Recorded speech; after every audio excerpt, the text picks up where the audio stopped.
Greetings, everyone. This is Jordan Lefaivre, the author of the fantasy novel series, The Reflection series here. But today I'm not talking about the Reflection series. I'm going to talk about Poppy Playtime. For anyone who wants to know more about the Reflection series, there are videos about it on my YouTube channel, or you can get more information about it on my JTL Dimension website. There's a link to the JTL Dimension website in this video's description.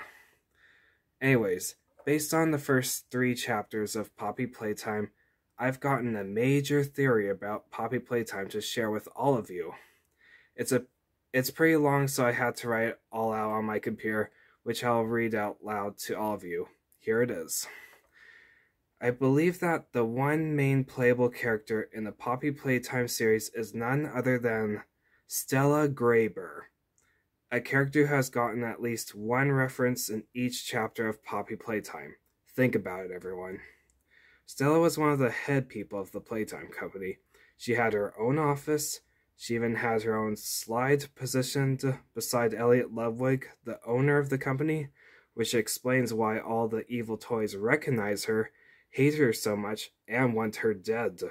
And if she was any normal worker at the Playtime Company, a worker that isn't one of the bad scientists, then most of the toys wouldn't recognize her in the first place, and a lot of guilt wouldn't be haunting her ceaselessly, as shown in the nightmare segments in Poppy Playtime Chapter 3.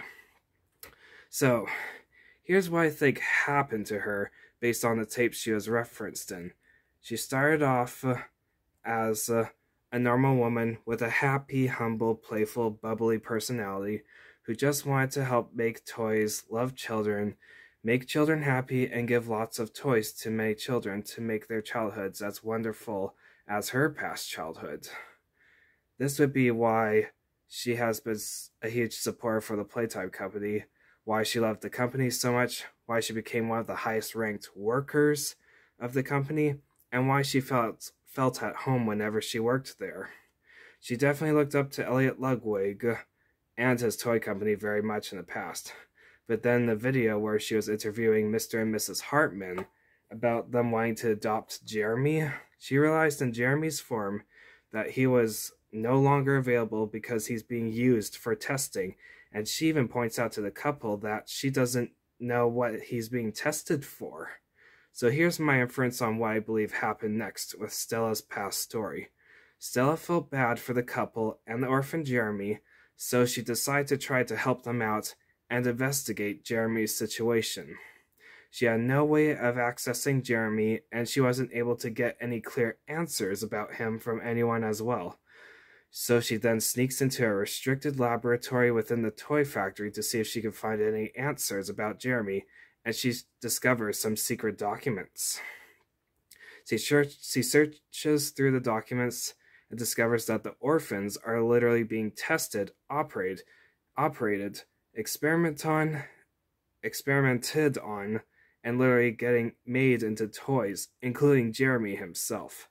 Stella becomes very traumatized and guilty when she realizes how corrupt the Playtime Company truly is, and immediately plans to take the evidence to the authorities, but then she got caught by one of the bad workers.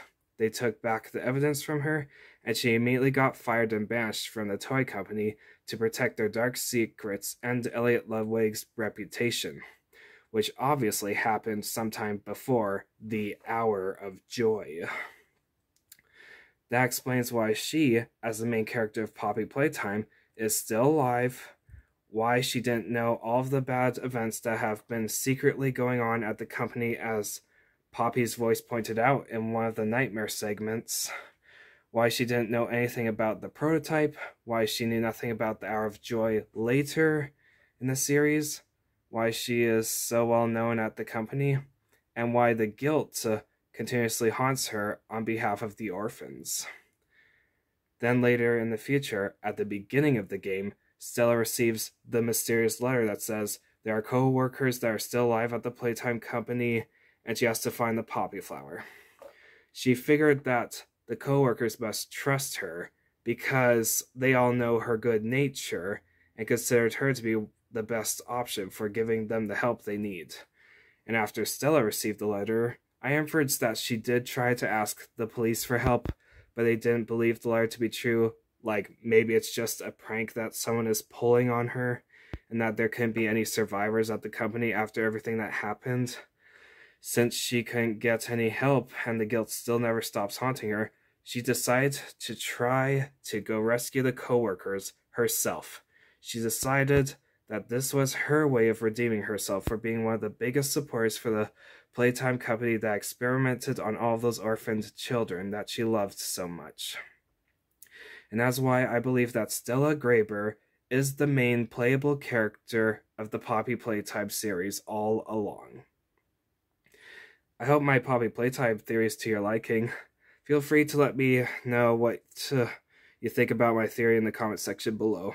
Thank you all so much for your support, especially for all of your support for the Reflection series. I really appreciate it all. Toodaloo for now.